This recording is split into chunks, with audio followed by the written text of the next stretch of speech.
Thank you very much, Madam Chair. And it is a short bill, but it does raise and spend potentially a huge amount of public money. So in the interest of thorough scrutiny of this short bill, I would like to speak to the amendments that we have tabled to it.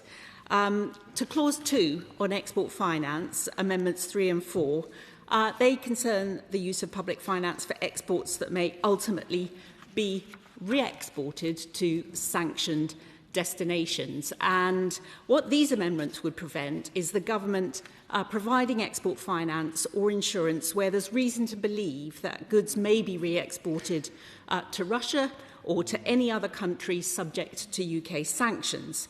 In such cases, the Secretary of State's financial commitments would be capped at 0.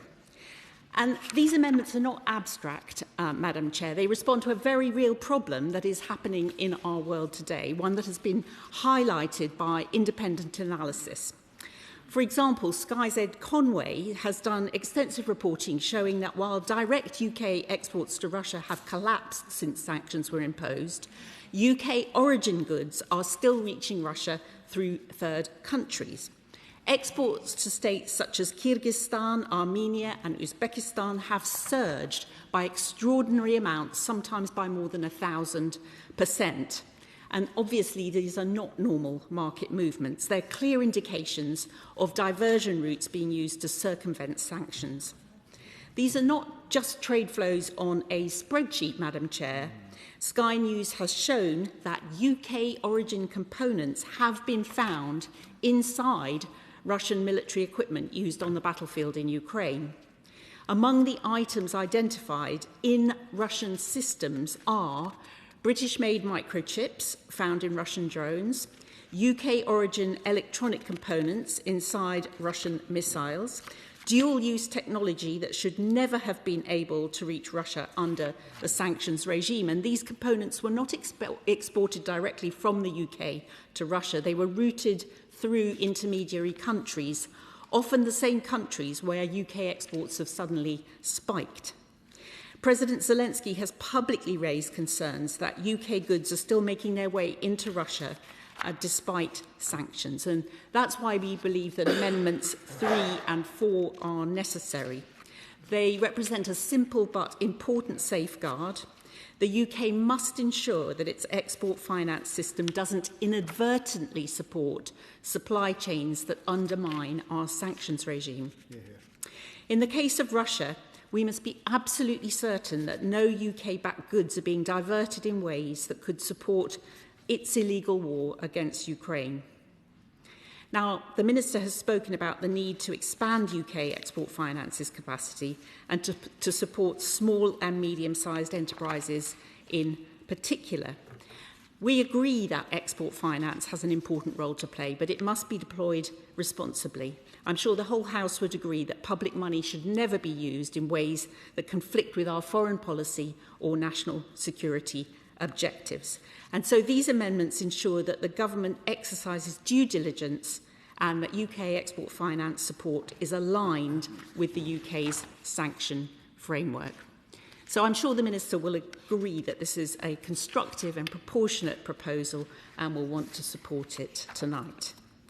Turning, if I may, Madam Chair, to the new Clause 2 tabled in the name of His Majesty's opposition, this is about the steel industry, because we can all agree that steel made in the UK is a strategic foundation sector for the United Kingdom. It supports thousands of skilled jobs and underpins supply chains across manufacturing, construction and defence. We did not oppose the government's emergency legislation last April, although we warned that it was rushed and the government hadn't got a proper plan. But after nearly a year on from that emergency legislation and nearly 2 years into this government, we are still waiting for the long-promised steel strategy. The government has still not been able to agree a deal with the Chinese, despite the Prime Minister's visit to China. There have been secret meetings after secret meetings between ministers and Jing Yi about which the government has refused to update Parliament. So new Clause 2 would simply require the Secretary of State to publish an annual report on the impact of the increased financial assistance limits on the UK steel industry.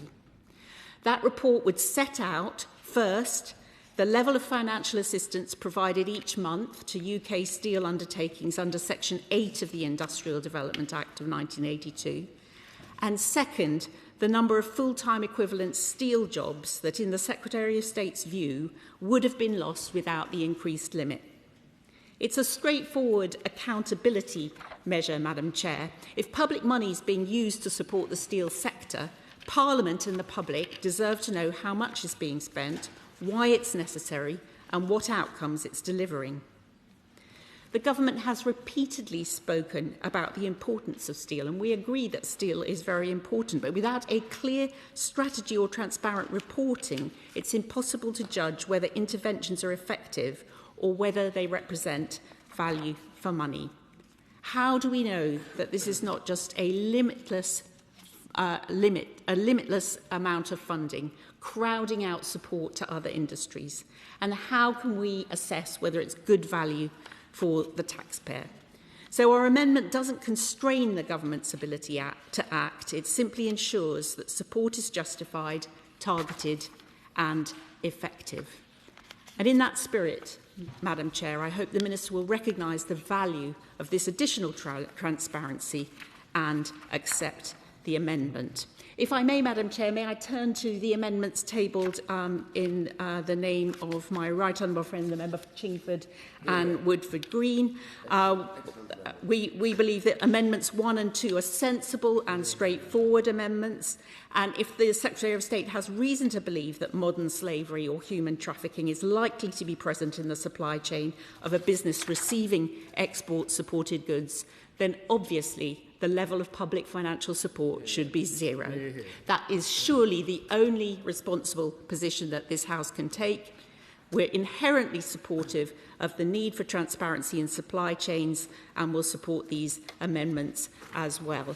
And turning to the amendment in the name of the Honourable Gentleman from North Antrim, again, transparency in terms of the amounts that are being allocated across the whole United Kingdom seems a helpful assistance in terms of transparency to this House. And on that point, I give way. Can I commend the Shadow Minister for what she said and for bringing it forward? And in relation to Northern Ireland in particular, the Minister referred to the discussions in contact with the regional administrations.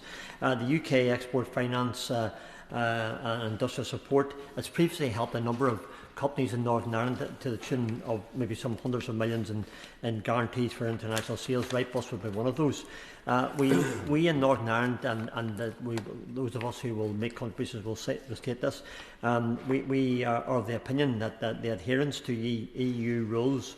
Does the Shadow Minister not agree that this needs to be clarified, the transparency the Honourable Lady has referred to, so that the EU cannot continue to dictate terms for this nation through the back door of Northern Ireland?